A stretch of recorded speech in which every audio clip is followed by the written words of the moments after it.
Good evening, good evening, good evening, and welcome to Couch Conversations with the Doctors, where health is wealth. As always, we're going to go around and we're going to introduce our we're going to go around and introduce our panelists first, and then we have a special guest for you for tonight, just as well. I'm going to start with my colleague and co-worker, that's Dr. Douglas Graham, who actually leaves me a lot to have fun in the sun, but I forgive him anyway. Dr. Graham?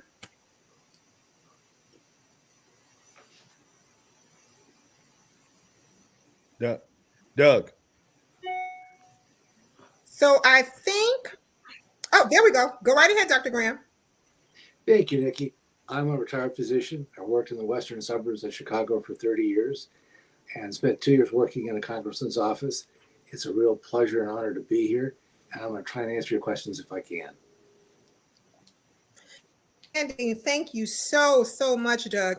To the man who has the plan, and when I tell you the plan, I mean he has the best art in town. I actually think his house is an art gallery, and that's our very own Joe Harrington. Joe. Well, thank you, Nikki. Again, my name is Joe Harrington. What brings me here is my career. I'm retired now, but some people say my friends say I'm the busiest retired person they've ever seen, and I don't know if that's true. But I work primarily in healthcare and public health. Also did some work in education and mental health. But I work for the city and state health departments in 3 hospitals. I retired from the state health department, where I was the regional health officer for Cook County and an administrative law judge, and just honored to be here with such an esteemed panel and the guests, and always grateful to see my congressman. Well, he's my friend and congressman, but I can't actually officially call him my congressman because of where I live. All right. I want to say hey to Bart Robinson, who's here, and also to Linda Johnson, and I see that the president of the West Side Branch NAACP is here, Dr. Carl Brinson, Mr. Carl Brinson. So I want to say hey to Carl that is here with us just as well, as we continue to do our introduction to the man who's really a physician, but he's also a weight loss guru. And I really think he wants to be Wolfgang in his spare time. That's our very own Dr. Tony Hampton. Dr. Hampton? I agree to all of that, and happy to be here, and appreciate the congressman as usual for this opportunity to share what we see as a better way to live and be healthy. And for me, it's all about lifestyle. So, I have some additional training in nutrition, functional medicine, obesity. I'm a family doc, and love spending time with you guys. So thanks for the opportunity, Nikki and Congressman. Outstanding. I want to say hey to Doreen Morrow, who is here. She's saying good evening to everyone. To the physician who keeps the girls together. She makes sure that your body and mind and everything is great, but she also makes sure that everything below the waist is on target. And she's also a gym shoe enthusiast. That's our very own Dr. Erica Taylor, who is an OBGYN. Hey, Dr. Taylor. Hey, Nikki. How's everybody tonight? Again, I'm Dr. Erica Taylor, OBGYN. Most recently was doing clinical work at Mercy Hospital up until its closure in May of last year. Had a short stint over at the Chicago Department of Public Health, and now looking to get back active clinically with some locum tenens down in the Springfield area. So happy to be here tonight. Thank you so much. To the man who says that I threaten him to be here every Monday, but he tends to always be on time. He's that great physician. That's Dr. James Miller. Dr. Miller. Good evening, everybody. Glad to be aboard to join my esteemed colleague and guest, and hopefully we're going to have a good time answering some questions and making life better for everybody. Outstanding, outstanding. To that infectious disease specialist who his whole crew of former employees from the core center is always watching, and they want to know that they are working while watching, or either off the clock because they don't want to be in trouble. But he's the dad of all those girls in that house, and he's actually a fantastic cook. That's our very own Dr. Bonnie P. Thomas. Hey, Dr. P. Hey, thanks, Nikki. I just want to say I'm happy to be here to help educate the community. I'm happy to have our guests here. I'm looking forward to hearing some interesting things that they have to say. And I want to thank you and the congressman for creating this forum for our community. This started during the pandemic, but we found the need to continue it because so many of our patients don't feel supported, don't feel welcomed within their healthcare system. And so this is great to help supplement their health. We're not trying to replace anybody's doctor.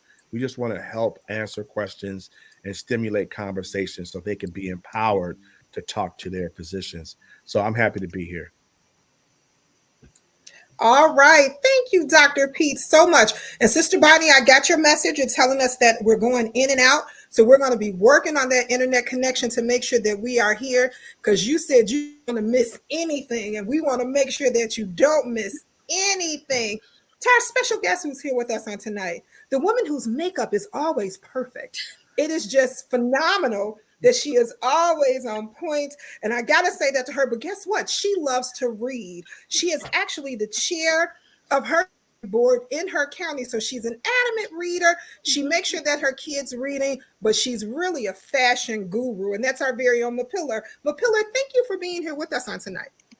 I am so excited to be with you guys. Thank you so much for having me. And I look forward to learning from you all as much as, just sharing my story or however I can be of support to the community, the sickle cell community in Illinois. All right. Thank you so very much. Well, of course, you guys know that September is Sickle Cell Awareness Month, and this is the last Monday of the month.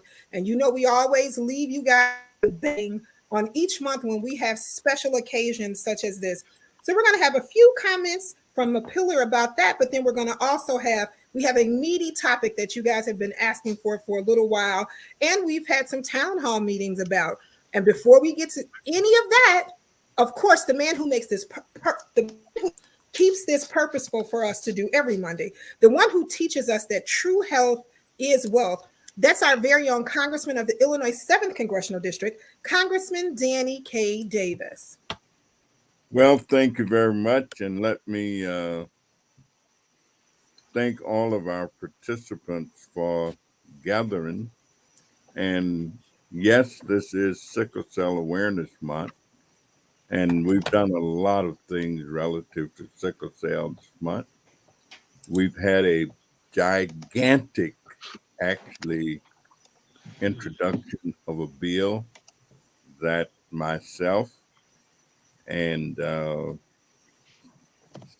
Congresswoman Barbara Lee introduced in the House, and Senator Chris Van Hollen and Cory Booker introduced in the Senate. And of course, one of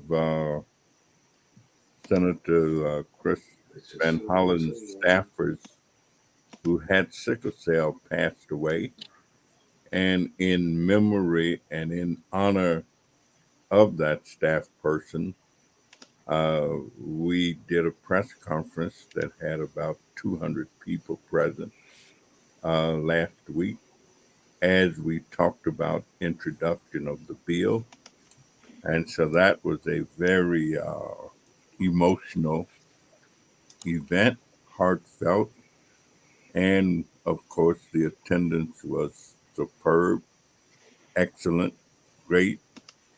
We also, of course, had a resolution declaring the month as Sickle Cell Awareness Month, and basically the same four of us spearheaded that activity along with Dr. Burgess, who is a Republican physician's congressman from Texas.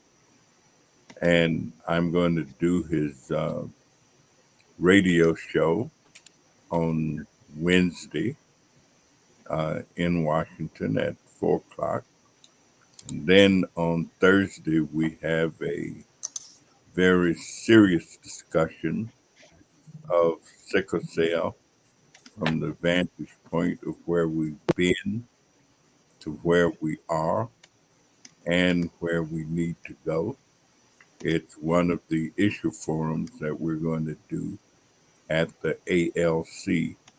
And so we will have had and will engage in a tremendous amount of sickle cell activity nationwide uh, during this month.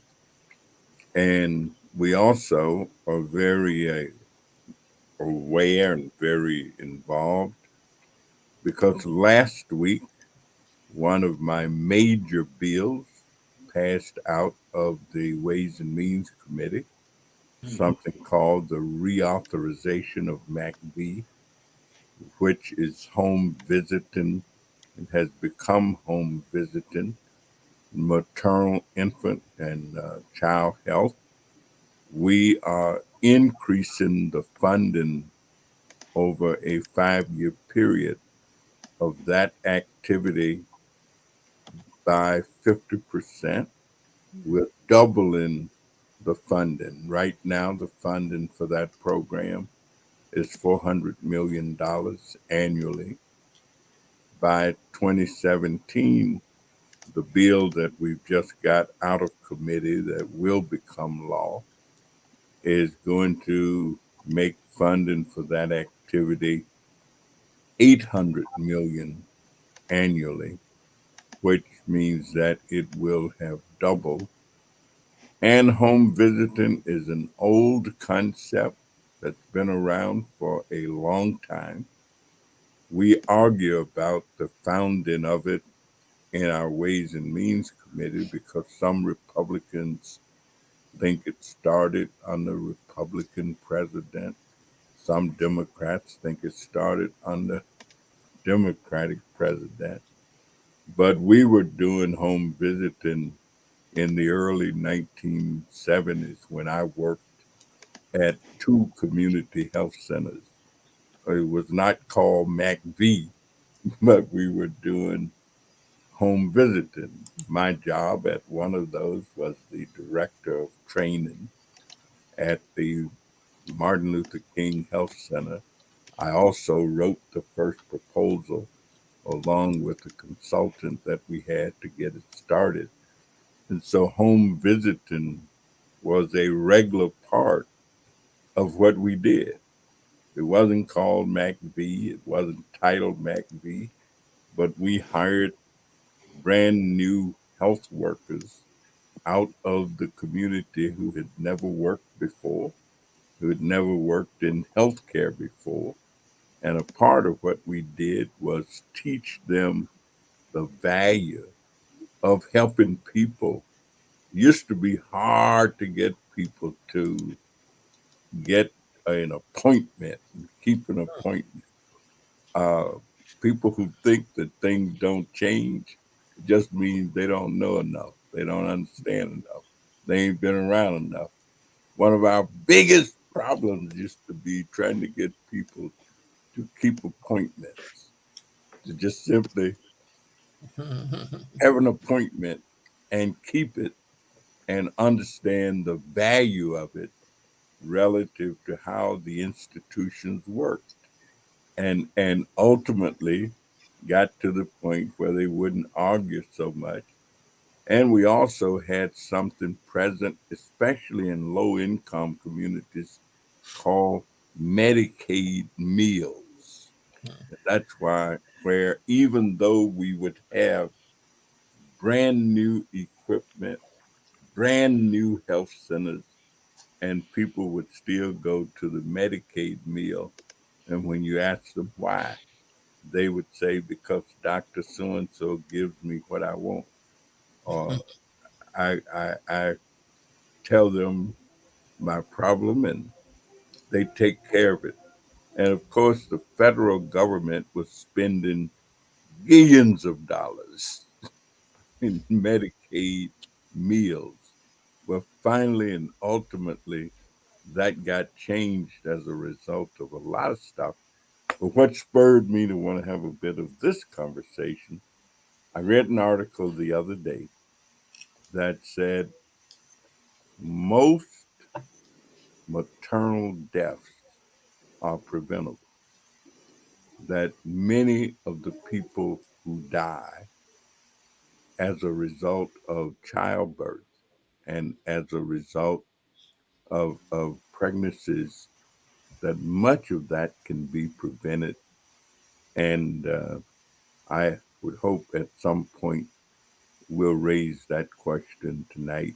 And I'd like to hear some responses from our group relative to how do we really prevent these maternal deaths from occurring. And we don't have to get into the stats in terms of who affected the most. We all know that kind of information because just about anything that's negative relative to healthcare and many other things in our country, we know who's at the top of the negatives and we know who's at the bottom of the positives. So I'd like to throw that out as a beginning, but why don't we start with the sickle cell since we had already planned that and ultimately address the issue of maternal health. Absolutely. Just want to say hey to Nellie Purnell King, who's here. She says good evening to everyone. To Audrey Jaycox, that's here, and she's saying good evening just as well. Mapillar, thank you for being here with us on this evening. And I know a lot of people say, exactly what is sickle cell. And as a parent, if you can share a little bit about what sickle cell is and how do you deal with it? What's your mental health behind it? How do you deal with having three babies who suffer from sickle cell? Wow, that's a whole lot of questions. Let me see. What is sickle cell? I think to understand sickle cell, we have to understand, and the doctors, you can jump in if I say anything wrong, because I always try to say I'm not a doctor. I just happen to have a lot of credit hours when it comes to sickle cell in terms of lived experiences. So we have to understand the function of the red blood cell, and that is to carry oxygen from our lungs to our tissue and our organs and basically the rest of the body. But in the case of someone who has sickle cell disease, that process is very challenged because they inherit a sickled hemoglobin gene from each parent. So, in order to have a child with the sickle cell disease, both parents pass on that sickled gene, and that's what forms the disease. And what's interesting about sickle cell, um, the trait anyway, is that areas of the world where you see a lot of malaria is where sickle cell came out of, because the trait is actually, it serves as sort of a protection against malaria. Not that you won't get it, but you're less likely to die from it compared to someone who doesn't have the trait. And so people with sickle cell disease, because their blood cells are not as round and flexible and just going through the vessels just beautifully, their cells take on the form of a crescent or a sickle, and they don't go through the blood vessels as smoothly as they should, and they can get clogged or bunched up together. And when that happens, it leads to a host of complications. One of the hallmarks of sickle cell is what we call pain crises. And babies as young as a couple of months old, when they're having these pain crises, they have to be on really strong narcotics. It's really, really painful. It's hard to watch as a parent. Just watching your child in pain, and sometimes even trying to comfort them, you cause them pain. But sickle cell leads to sickle cell is the leading cause of stroke in children. We don't think about children having strokes, but about 11% of sickle cell people with sickle cell disease will have a stroke by their 20th birthday. Sickle cell, their when we talk about the trait, so many more of us actually, sickle cell impact about 100,000 Americans. It's important to note that that number is skewed because we don't have a robust data collection system for sickle cell in this country. But in terms of the trait, so many more of us have the trait, especially us of African descent, 1 in 13 of us. And so it's important for us to know what that means. And not only for when we're having kids, because when two people have the trait, there creates a 25% chance. that with every pregnancy, the baby will have the disease. But there are certain conditions that we're predisposed to. There are certain kidney cancers that people with the trait are predisposed to. When we are under certain conditions, we cannot overexert ourselves as sickle cell people with sickle cell trait because it could be deadly. We have to keep hydrated under certain circumstances. When we're in high altitudes, our cells could sickle and we could have issues. So I think for the broader community, um, I think people tend to feel a little isolated when sickle cell doesn't impact them as far as the disease, but we really have to have a conversation about the trait as well, which is why the bill that the congressman was talking about is so important because it addresses sickle cell disease. There's also language in there about the trait, which so many of us, the Black community, particularly because it's so predominantly impact us, we're going to benefit even when you don't have the sickle cell disease. As far as my personal experience, um, obviously, sickle cell disease is my life. All three of my children have sickle cell disease. And so for us, it manifests differently from patient to patient. And that is one of the things that I bring to a conversation. There has always been a need to take a more broad approach to how we care for sickle cell. We cannot just have one approach, like as if sickle cell affects everyone the same. My oldest daughter is the only one of my three kids that had a sickle cell crisis. And a lot of people are always so shocked because, you know, they think everyone has pain when they have, when you have sickle cell disease.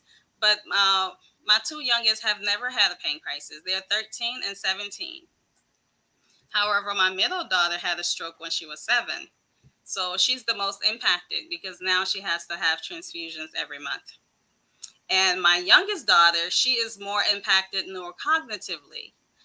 There's not a lot of study in this field, but for sickle cell patients who hemoglobin tend to run really low, if we know anything about the brain, it requires a lot of oxygen.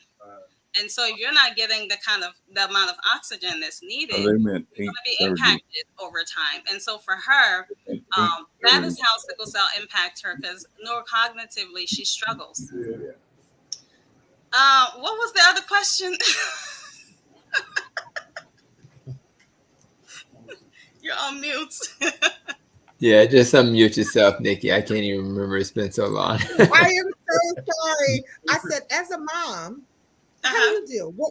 What's your relief and relaxation from this? As a mom, how do you deal with your mental health that comes from having to watch babies? I think as a mom, first of all, I have to say I have a strong support system. If I did not have the kind of support system that I have, first of all, I wouldn't be advocating as I am. My time will be wrapped around my children's care. My mother stays with me, and so because of her, when my kids are in the hospital, if one is in the hospital, I don't worry so much about the other two. I know they're going to be fed. I know they're going to go to school. I have one of the things that I try to commit to is walking every day. Now September has been crazy. I've been so busy, so it's been a challenge. But just having that time to myself, I try to do at least 6,000 steps a day, and it just helps me clear my head. Having that quietness to just reflect on the day or what it is I have going on or what before. I love to read. As you said, I am the chair of the Clayton County Library System. And so whenever I can find time to read, I definitely love to just dig into a really good book. Um, I have I have friends that I have created a village, like we've created a village of our own where they're there for me and I am there for them. And be able to talk, if I need someone to talk to. In terms of my kids though, and this is something I try to advocate for. I was at a sickle cell education day on Saturday, and I think I really feel like all people living with sickle cell disease need mental health services. I think we all do, honestly. But when it comes to sickle cell disease, they they deal with just so much. And I think we have to start making it okay. And I say that, but my kids, my kids have professionals that they talk to, because with the best of intentions, sometimes parents, we're not the best people for, you know, uh, patients who are going through so much. Um, they need a safe space to be able to unpack all of that. And so I strongly believe in that. And my kids see a mental health specialist to be able to just talk about whatever they want to talk to, about what's happening with them, about how they're feeling about the condition, just about just life in general. And so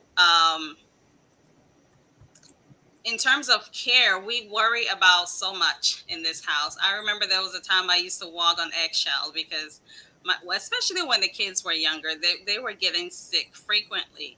And I was that parent who would have two kids in the hospital at the same time. And what we found actually is that my oldest daughter, who has pain crises, whenever I would be in the hospital with one of her siblings, she was stressed.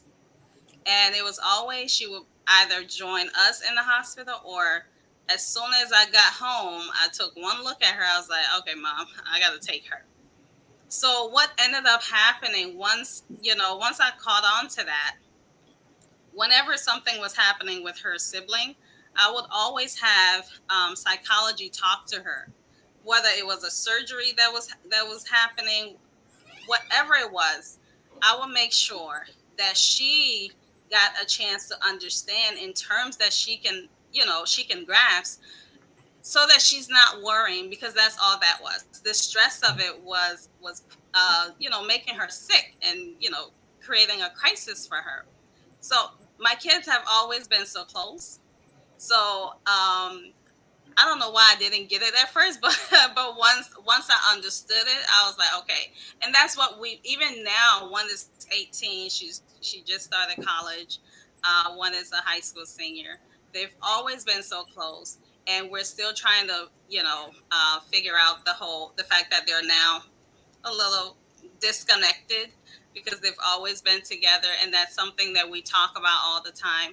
My oldest daughter comes home every weekend, not because I have those expectations, but because she too misses her siblings. Um, but that's pretty much it, honestly, unless there's a specific question. Um, yeah, it's definitely a challenge, but honestly, we try to create our own normal given the circumstances that we're in.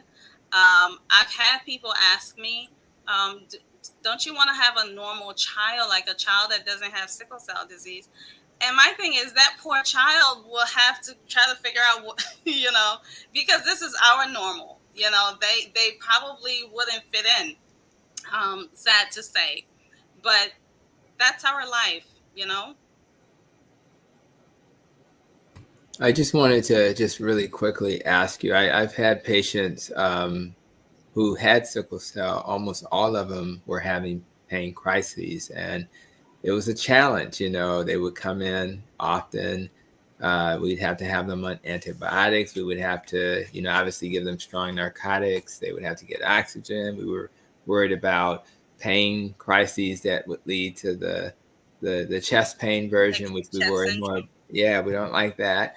And I know they have, better treatments like hydroxyurea. They're talking about bone marrow transplants. But so, is there anything specific about how you cared for your kids that resulted in the two not having as many crises, or is that just a manifestation of their genetic mutation that was not as severe? What's been your experience with that? I honestly feel it's just how they present.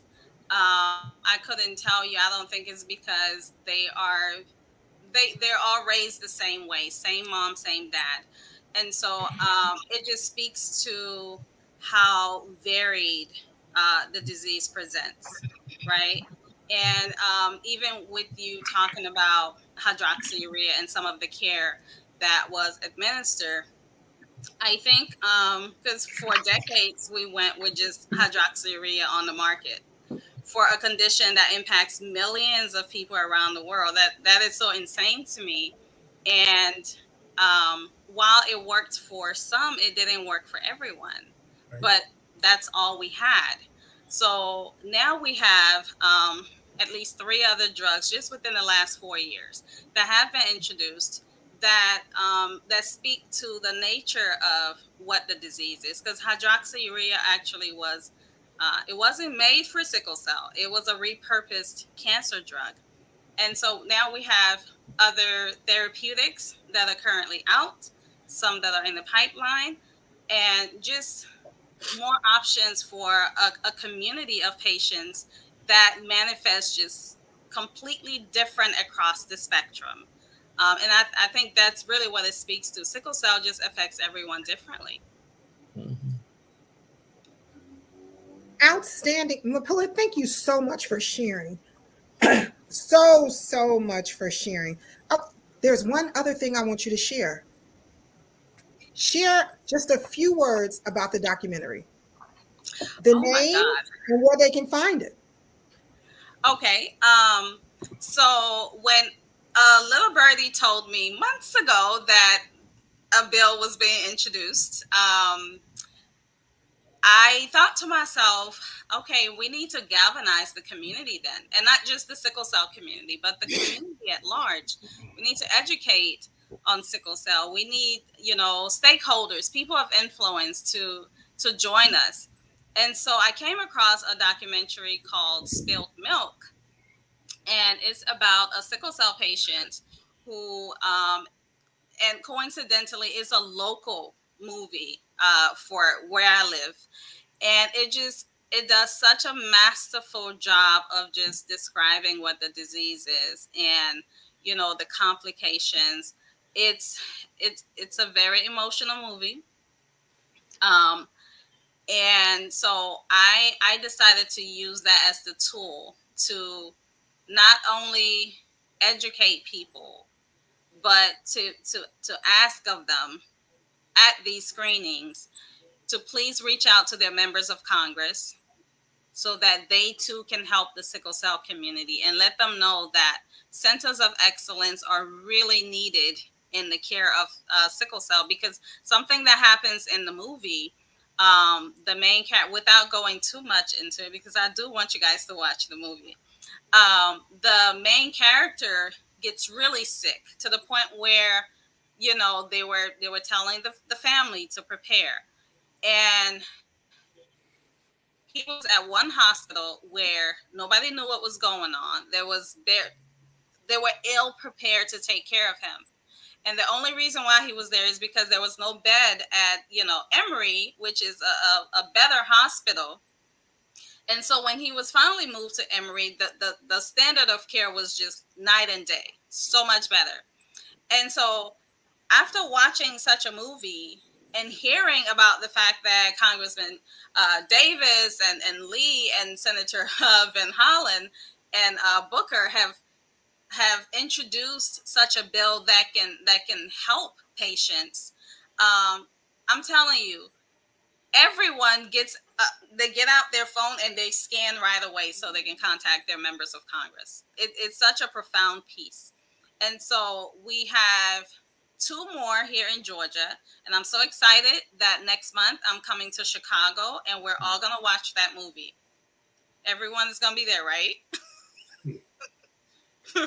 and and Nikki, you can tell if you have more information on where it's going to be.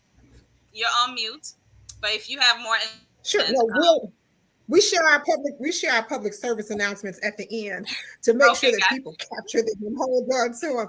But you know what? This is a great. First of all, I want to say hey to Virginia Knight that's here. I want to say hi to Taylor that is here. She's saying good evening to everyone, and also Audrey J. Cox is saying good evening to everyone just as well. I want to say hey to Johnny Diggs who's here with us, with Arlene Spencer, to Tina Hammond who says this is great, to Tamara Matlock who's here just as well, and she says this is outstanding. To a young lady who wanted to stay anonymous, This is a great segue into what the congressman's question was in the beginning. She says, Dr. Taylor, can sickle cell cause? Oh, I see the chief of Maywood is here. Chief Talley is here. I want to say hey to him, the former chief of Maywood. So the young lady says, Dr. Taylor, can sickle cell cause miscarriages? So there's definitely some association with miscarriage and sickle cell. So one of the things that we talk about when someone's pregnant with sickle cell disease is that before you get pregnant, you should have what we call a preconceptual visit. So you should be seeing your OB-GYN, your heme-onc doctor to make sure that your sickle cell is optimized because the risks are much higher with pregnancy. And so the other things that you also have to look at is that those pain crises can also be in patients can see increase in pain crises as well. And so very, very important that we get you optimized beforehand. And in dealing with some patients here in inner city Chicago, I do notice that sometimes there is some stigma when patients come in these acute crises. So I think definitely that education is so key in regards to making sure that the people that are providing the care for the patients are aware of the needs of sickle cell disease patients. Can I please add to that? Sure. Because I know Dr. Pete had something he wanted to say. So go right ahead, Doc. Go ahead. Oh, no, go ahead, Mapilla. Yeah, go ahead, Mapilla. I just wanted to stress because a lot of sickle cell patients have blood transfusions. Something that happens when you get transfusions is that your body builds antibodies to proteins that are found in, your donor blood.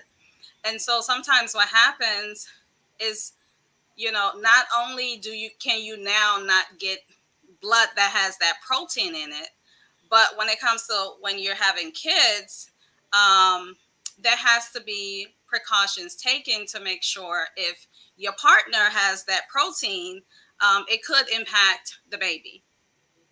And so I'm not sure if that's something that Dr. Taylor has encountered, but that is a huge concern because one of my oldest daughter, she's actually considered hard to transfuse. She can only take from 1% of the population because she built antibodies to a protein that's called JSB, and 99% of us have it, and so that's gonna create a struggle when she's trying to have children because of that protein that her body has built antibodies to.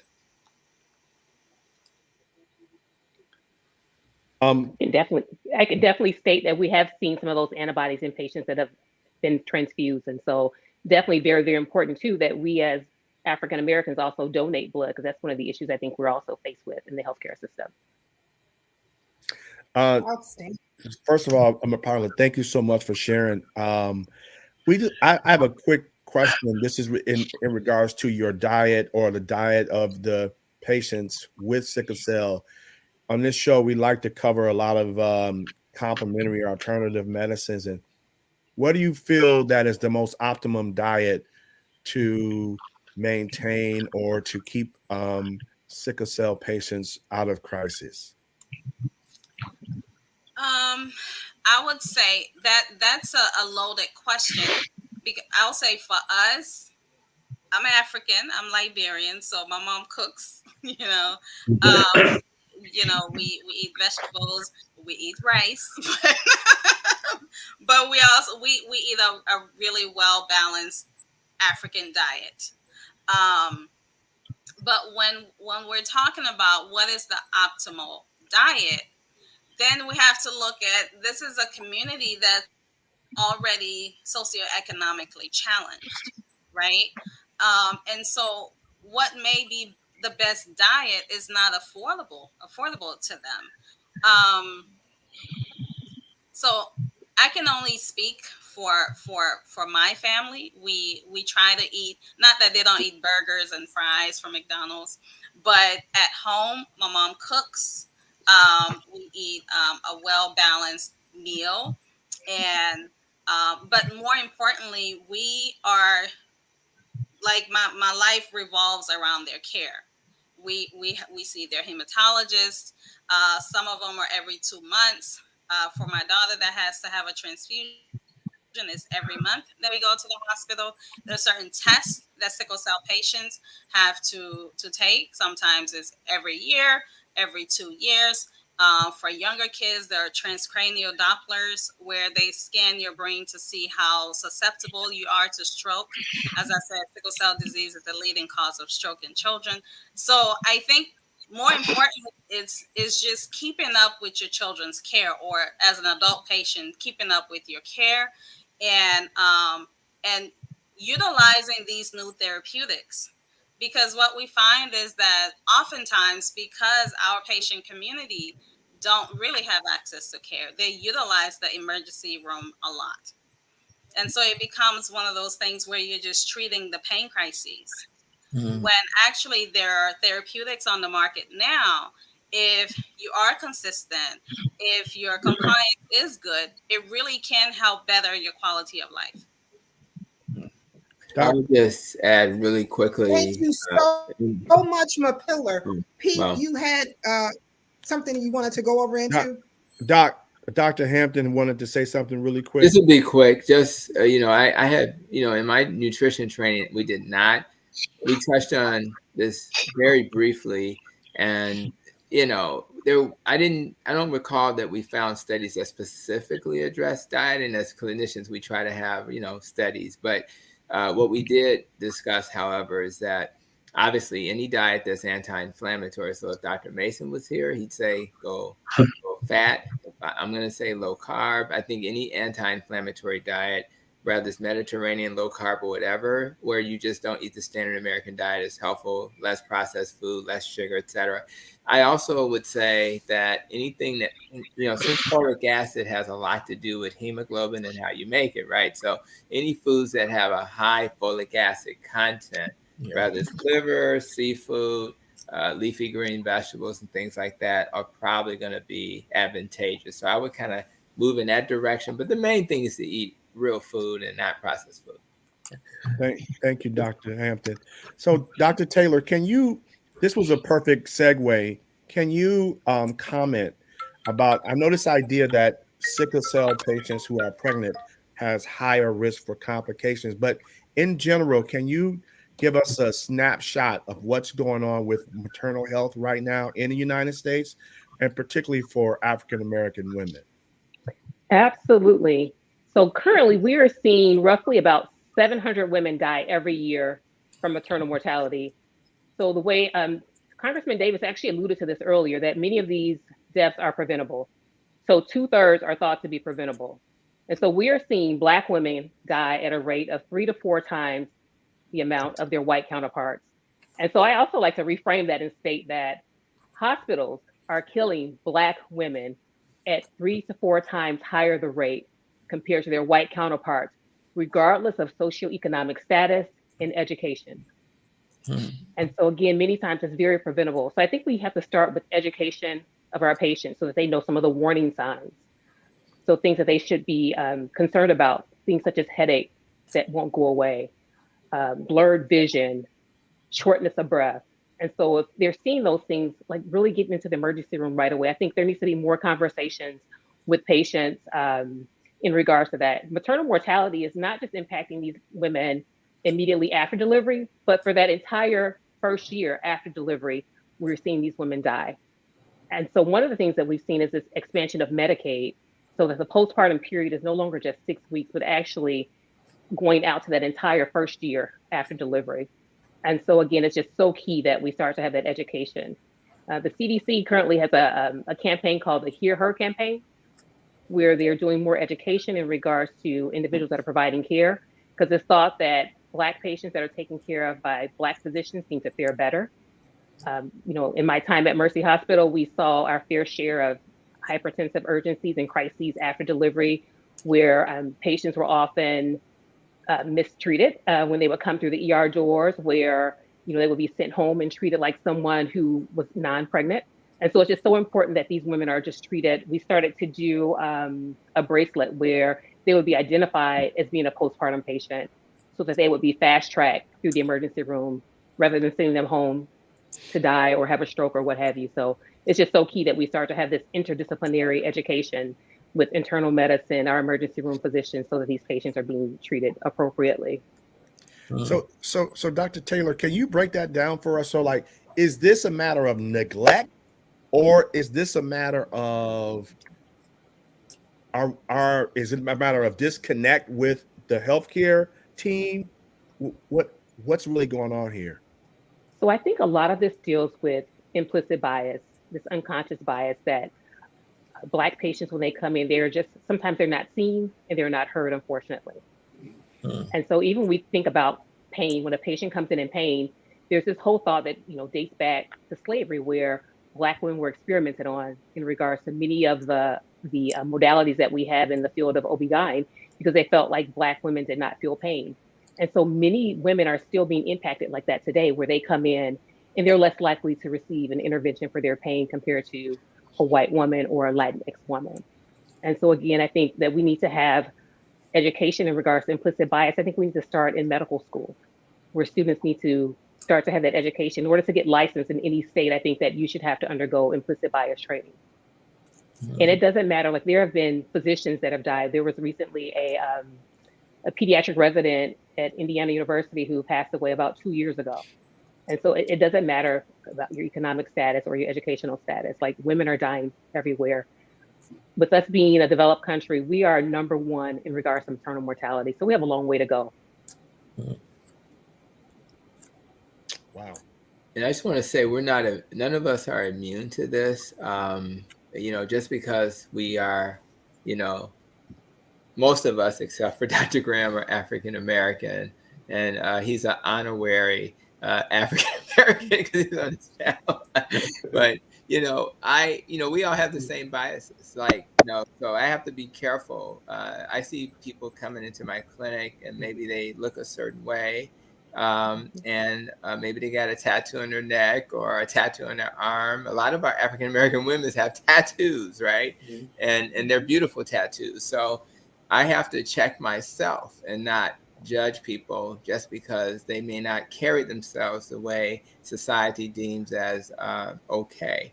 I literally just had a conversation with my wife about hair. We had a good friend, the Black carnivore, to be very specific, who now has it looks like dreads almost, right? And the question is that going to be okay for a pharmacist to show up with the dreads? And we're still having this conversation in 2022, which is ridiculous to have. But we literally had this conversation within the last week. So I think the messaging I think I'm hearing from Dr. Taylor, let's make sure we don't make assumptions about the fact that, that people are not going to be biased, or we assume they're not going to be biased. Let's just keep re-educating. And for me, it's just a reminder that when I am dealing with a person in front of me, I am going to treat them like a person who should be treated with dignity and honor, just like I want to be treated.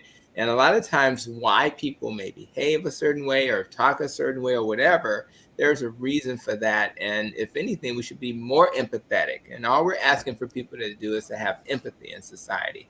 And the more empathy we have, the more we're able to actually help the people in front of us, because we haven't been biased towards them. If I can just speak to that a little bit. I think, unfortunately, people that have bias, it's based on their life experiences.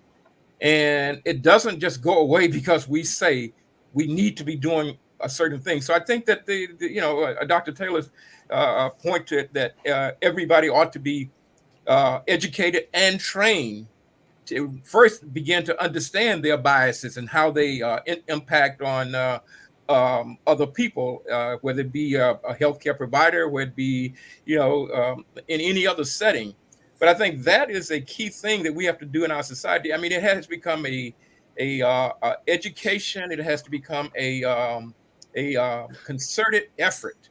Otherwise, we're going to continue to see the death and all the other bad things that occur because of people. They may not have bad intentions. However, their training, their experiences in life, and their knowledge of or lack of knowledge of other cultures and people behavior does impact their thought process and their interaction. So that takes some training. I mean, if you've gone through this, and this is the life that you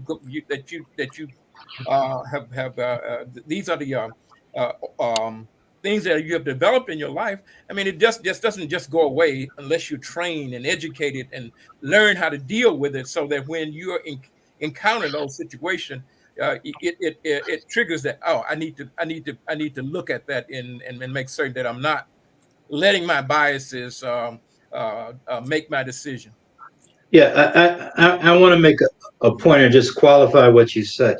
Many of these biases are unconscious. People don't even know they're biased. They don't even know they're, many people that are prejudiced don't believe they're prejudiced. Right. So sometimes somebody has to make them aware of their biases and their prejudices so that they can take some action. But a lot of this is done on an unconscious level.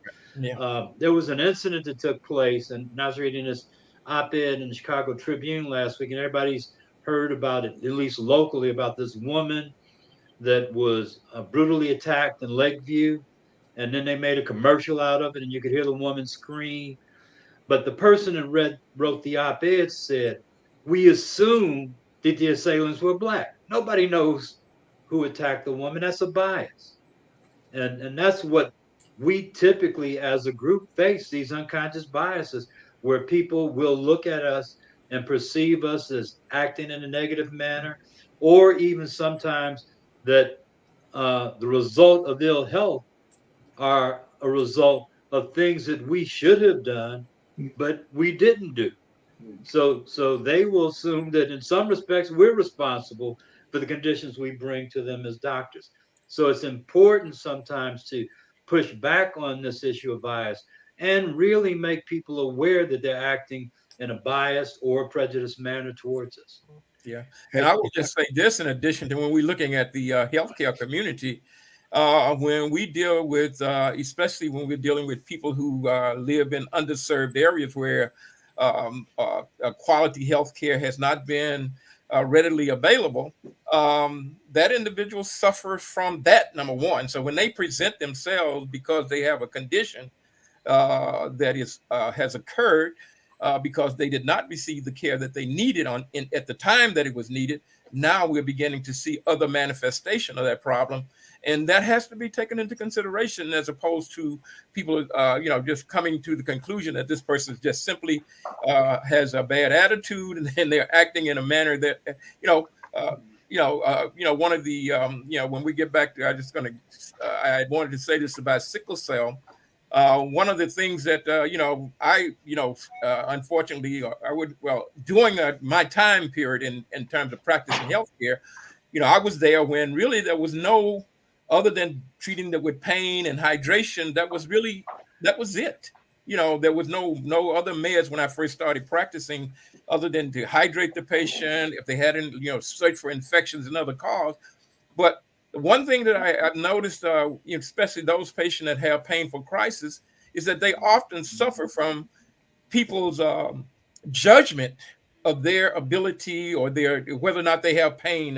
So it becomes that they, oftentimes they're presumed to be someone who's seeking pain medication inappropriately, and that it's such an unfair thing, and especially when the individual is basing that on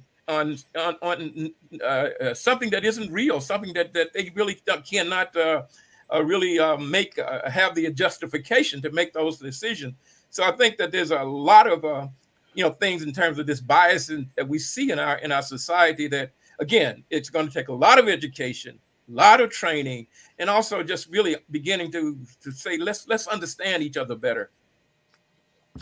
I think we should start doing some immersion. So I think back to when I was an undergrad, I did a rotation at Cook County.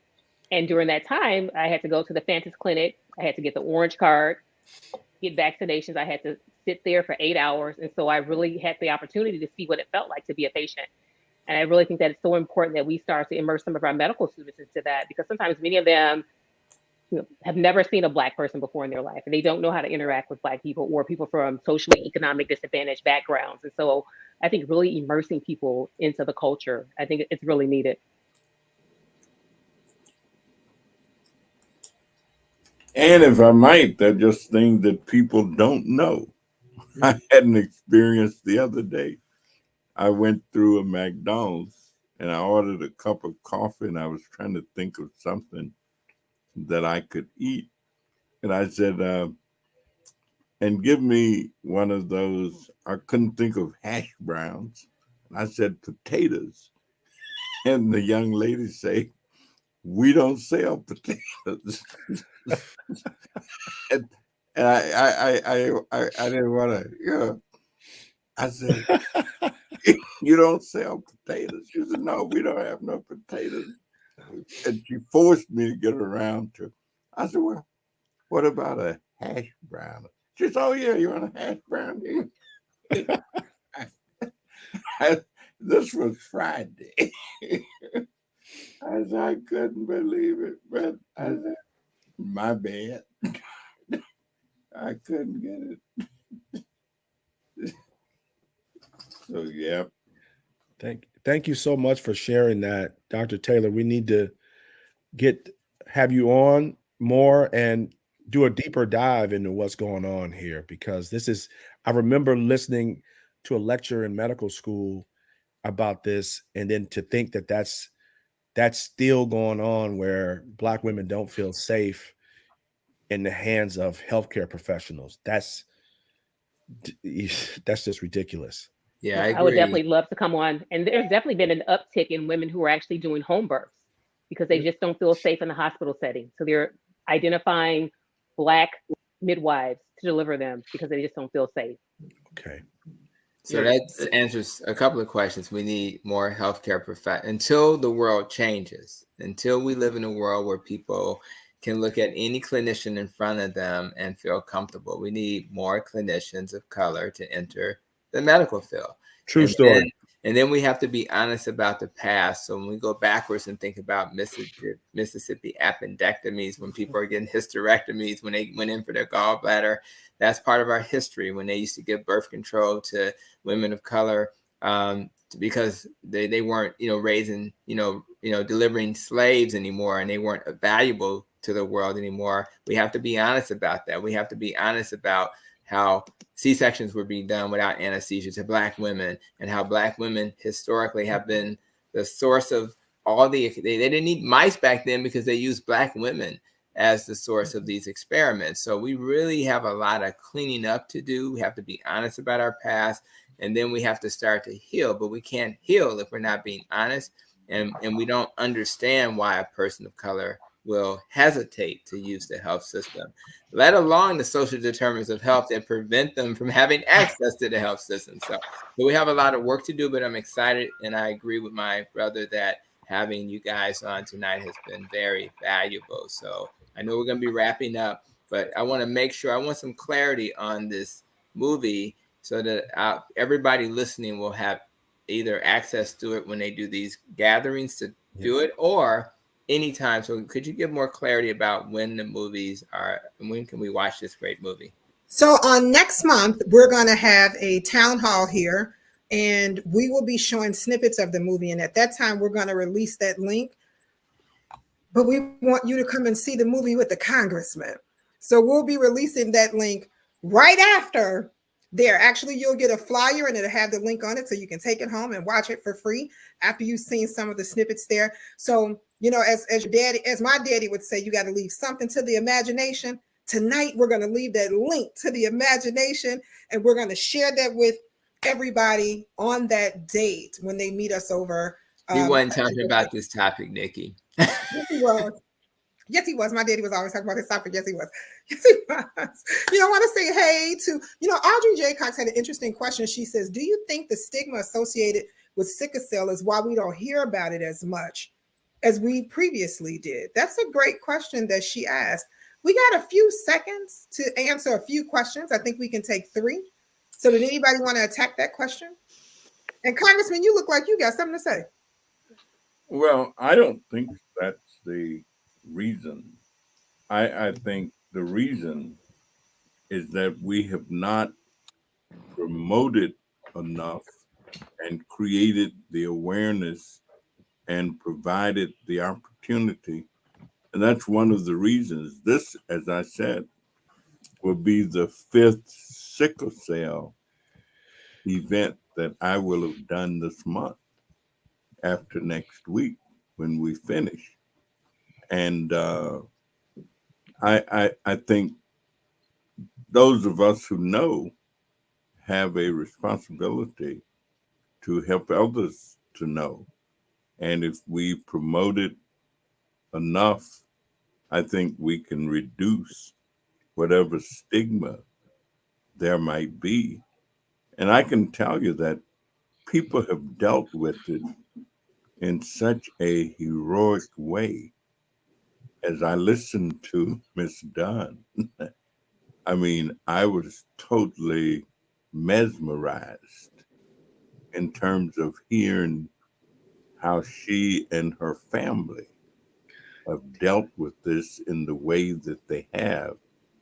And so I think if we take the responsibility for promoting the levels of awareness, and if the research continues that is being done, I will think we'll get to another place. Outstanding, outstanding. Mark says anti-inflammatory, and he gives a big fist. So I guess he's telling everybody to stay away from things that are anti-inflammatory. Dennis leaves a question. He says, why do some people who smoke live well into their 90s? Well, Dennis, we're going to attack that question next month for you. It's coming. We're going to attack that next month for you. And the congressman has an interesting, a very interesting little piece of something that he would like to share about smoking and drinking coffee that he had some. So he'll share that. I'm going to leave that for the congressman to share with you when we bring that question back up. Joe, there was something you wanted to share. Well, there are a lot of things I want to share, but in the interest of time, I won't share them all. One of them, I just want to reiterate the importance of blood donation for sickle cell patients, but specifically, sickle cell patients do better with blood donated by another African Americans, and African Americans don't donate. So when we're talking about blood donations, think about sickle cell anemia, and you could really help a sickle cell anemia patient by making that donation. Another thing about sickle cell anemia, I don't believe there's a stigma. We make up 13% of the population. The numbers for sickle cell anemia may appear to be low, but in terms of our community, they're relatively high. And we really don't get the attention all the time that we need. I don't think there's a real stigma, but I do think there's a problem because it's a disease that primarily affects people from the Mediterranean. And in this country, is primarily a disease of African Americans. And that's a bigger issue for me in terms of why it doesn't get the kind of promotion that it does, as opposed to other disease. The numbers may appear to be low, but they're significant for the people and the families that are impacted by the disease. Outstanding, and thank you so much for those of you who are sending in where's Dr. Mason and where's Dr. 100, Dr. Maya. Dr. Maya is caught up in a meeting tonight and she misses you all and she sent a text and she'll be here on next week with us. And Dr. Mason is on a trip and he did send his message for his until next Monday. So I will share that with you shortly. Dr. Taylor kind of challenges everyone to take that Harvard implicit bias test. So we want to tell you guys, go on there and take it and see exactly where you stand at and what changes that you may have to make.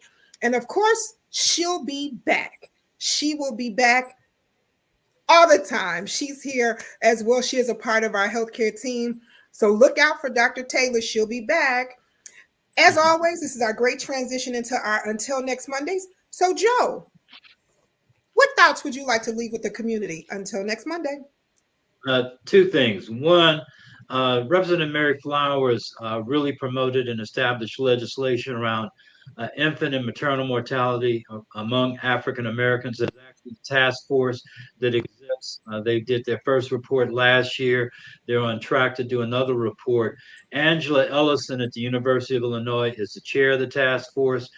But I put in the link to the task force website, and they meet, and the meetings are open to the public. And so anybody that wants to participate can. But I wanted people to be aware that there is something progressive being done around the issues of infant and maternal mortality. My for next week is family and community. And I want to thank Don for raising that issue. And what it made me think of is when an individual in a family has a disease, the whole family deals with the disease, and you need a community to surround and embrace them when they're struggling with it. So I think my for next week is we need to bolster our families and really have a community that surrounds everybody with love, help, and assistance when they're struggling. Thank you so much, Joe Harrington. Thank you so much to Bishop who placed a question in the chat. We see a question. Next month, we talk about cancer throughout the whole month. We're going to make sure we do a designated show to talk about this diagnosis. But Dr. Peter, Dr. Hampton can throw just some things in the chat to kind of answer a little bit of your question. That would be great just due to our time right now. But Bishop Overstreet, I see your question and we're going to attack that. Dr. Graham, you're until next Monday. Well, this has really been a very, very touching discussion. The only thing that I could add to this is the time, if you haven't been boosted, to get your booster. And for the people that I listen to, while COVID is really down in Chicago, it's going to come back again after Thanksgiving. So the best time to do it is now. And if you've got Moderna, you want to get it now because they're having shortages in production. So take care of yourself, take care of your health and your family, get your vaccinations, and get your boosters. Thank you so much, Dr. Graham. Thank you. Dr. Miller, you're until next Monday. Well, I always say this. I mean, well, I'm sorry, but I say it a lot. The cavalry isn't coming, people. We are it. And, we're going to have to do something about these problems and situation ourselves. And when I mean that, I'm not trying to exclude the other part of the population, but what I am saying is that we are going to have to stand and push for our community and ourselves.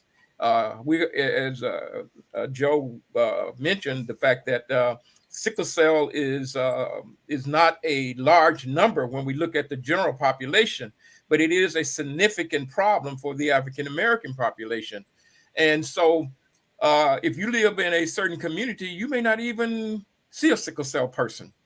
And so what I'm saying is that we're going to have to make certain that we stand for those issues and not just stand for them, but that we put forth the effort to make the changes that are necessary, the research that is necessary, and that the attention that is necessary to bring forth the necessary resources so that we can change these things. And I appreciate our guest today because that's is exactly what is happening. But we need to do this more as a community. We need to unite ourselves, and we need to work towards dealing with the problem that are killing us. Outstanding, outstanding. Dr. Taylor, you're until next Monday. So my next Monday are the words of another Chicago sister, Michelle Obama. Communities and countries, and ultimately the world, are only as strong as the health of their women. And I'll extend that to say Black women. So Black women matter. So I'm really happy to see that the state is now looking at infant and maternal mortality. Outstanding, and thank you so much. Mapillar, what would you like to leave our viewers with? What are your thoughts until we reconvene next Monday?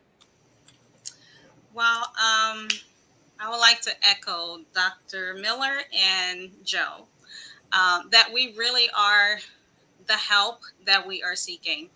And we have done so much to really unbrand this disease as a Black disease, right?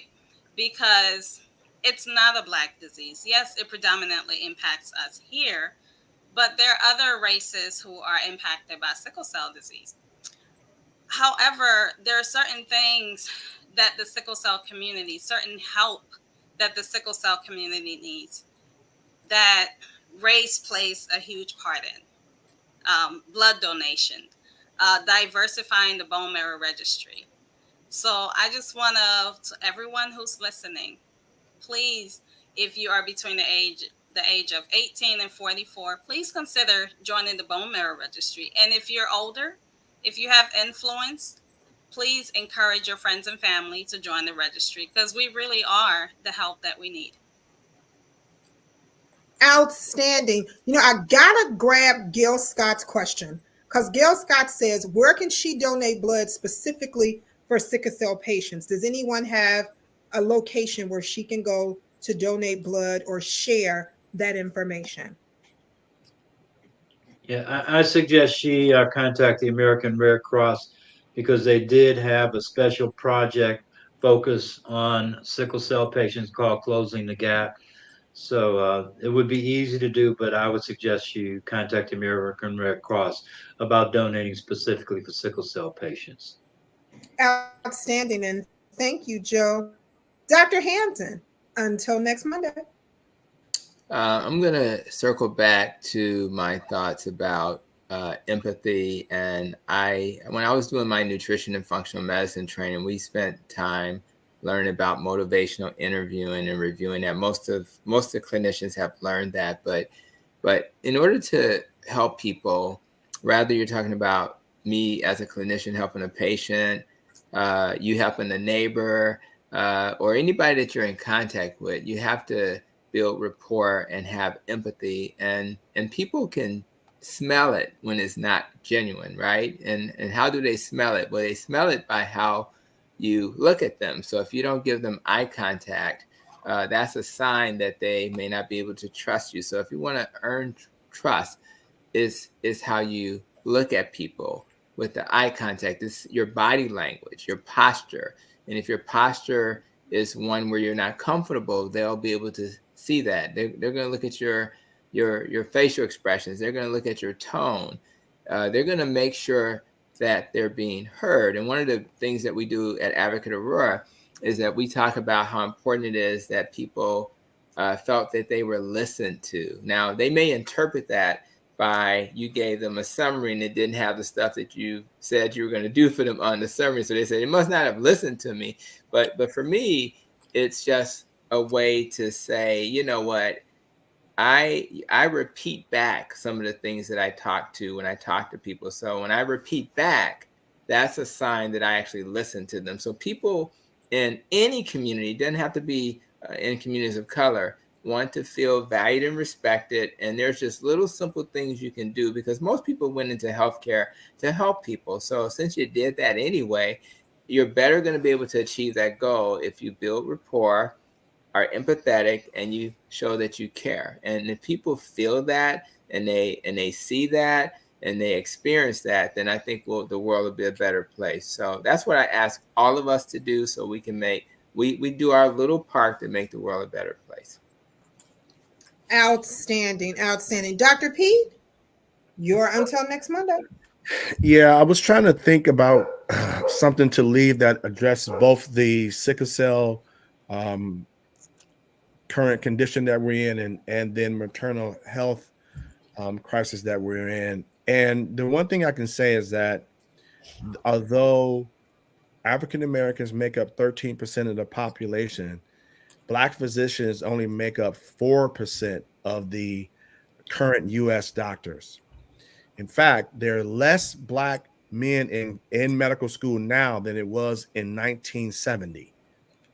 So these are, while it sounds like someone, well, who cares? Well, why that matters is because when we see Black female patients, we see our mothers, we see our sisters, we don't see, and so this idea that someone is treating a patient and ignoring their symptoms and things, I can tell you, I sent the lady to the ER Saturday. And when I looked back at her chart, I saw, although the blood pressures were not quite as high as it was that Saturday, but it was consistent high blood pressure. And I'm thinking to myself, was the medication changed? Did what happened? What intervention did somebody do as a result of just why? So, I told the lady, I said, listen, I said, I got to send you to the ER. And she was just like, oh my God, blah, blah, blah. And I said, now, I didn't do that but it was the right thing to do. It wasn't like I was doing something special because you look like my mama. No, it's the right thing to do. And I told her, I said, I know it's not popular. I know you don't want to be there. It's a Saturday. You want to go, but you got to go to the ER because you're somebody's mom and sister. And I asked her, I said, do you have any kids? She said, yes. I said, well, I want to see you go to her graduation. And I said, so you got to go to the ER, make sure everything's okay. But I want to emphasize this idea. We need more Black physicians. We need more physicians of color. One, to influence their colleagues, right? So that we can teach while we're on the side of each other. That look, I had to send this lady to the ER. Oh, you did? Why? Well, because the blood pressure was this. And like, we don't have no like immunity to like stroke and heart attacks. She should have been in the ER. She should have been in the ER. So anyway, that's mine until next Monday. All right, Pete. All that passion. I love it. And thank you for letting me know that I am not invincible. Thank you. As always, we just want to remind you that COVID numbers are here. If you're in a place and you don't feel safe, or you're not sure if you're at a place where there's herd immunity has been achieved, please make sure that you wear your mask. Keep that mask over your nose and your mouth. Know that it is very important to you. And Doug brought that up to us a little early, and I just want to reiterate that to you. Also, we want to remind you to make sure you get your boosters. They are here. Get your booster. Don't forget, get boosted. And as always, we wouldn't be here tonight if it wasn't for the man who teaches us each and every day that health is wealth. Congressman, take us home. Well, let me thank our special guests. They have added so much to this discussion this evening, and so we really appreciate both of you. I think I've been thinking along. Well, I wanted to ask who won the football game between Howard and Morehouse over the weekend. I don't know, some of these guys. How Howard blew him out. It was like 41 to like 3 or something. Well, that's not a bias, is it? Such is life. But the other thing goes to Howard, but anyway, I really was thinking along the lines of Dr. Pete, and I was thinking, we talked about giving blood, and so I thought of Charles Drew, and how impactful this African American physician was in terms of what he did with blood and the work that he did. I thought of Daniel Hill Williams in terms of the heart, and all of that work. And so I was thinking, we've made some progress with sickle cell. I mean, we don't have as many individuals diagnosed as having sickle cell now as we did when I first started working in healthcare. So we have reduced the number of individuals with sickle cell in our country in terms of people being diagnosed because of the education that has occurred. And so if we had more health practitioners who had an interest in all of these things, the way some of the individuals have had, I hazard to think of what may have been discovered or what modalities may have been created or what special efforts may have been. And let me tell you, all of this really works and it really helps. When someone was talking about inflammation, and I'm always looking for what can I pick up, what can I find, or what can I use to prevent these inflammatory flare-ups. And so there used to be a time when I didn't know anything about that. I'm saying that was not a conscious part of my being in terms of my own health status and my own health care. I would stop by the health food stores and ask these guys, look here, what you got in there that I can maybe use, and take my cousin's own one. Bernie's on Roosevelt Road. Those guys happened to be my cousins. And I used to go to their grandmother's house on Sunday afternoons, and she would cook dinner for us kids after her last child had left home, who was their father. And Cousin Martha would just cook dinner for kids and say, "Come and eat." But I think it's really very helpful from a personal vantage point, and I evaluate a lot of things in terms of the personal impact. And I know this conversation helps me a great deal and keep me thinking about certain kinds of things a great deal. And I suspect if I internalize some of it, other people are doing the same thing. And if I miss certain things, like when I miss on some Sundays, I would miss the doctor in the house. And it seems like my Sunday is not quite complete because I missed the doctor in the house. And some Sundays I do that. So let me just thank all of you again for being so impactful and helping our listeners listen and learn and help others listen. I'm a firm believer that everything begins with self. And that's why I often say you can't lead where you don't go, and you can't teach what you don't know. And so, thank you, ladies and gentlemen, so much. Have a wonderful evening. And yeah, I got to take another COVID test this week in order to be in compliance. So, have a good evening and thank you all. Good night. So much. Good night. Good to Have a meet great night. Thank you.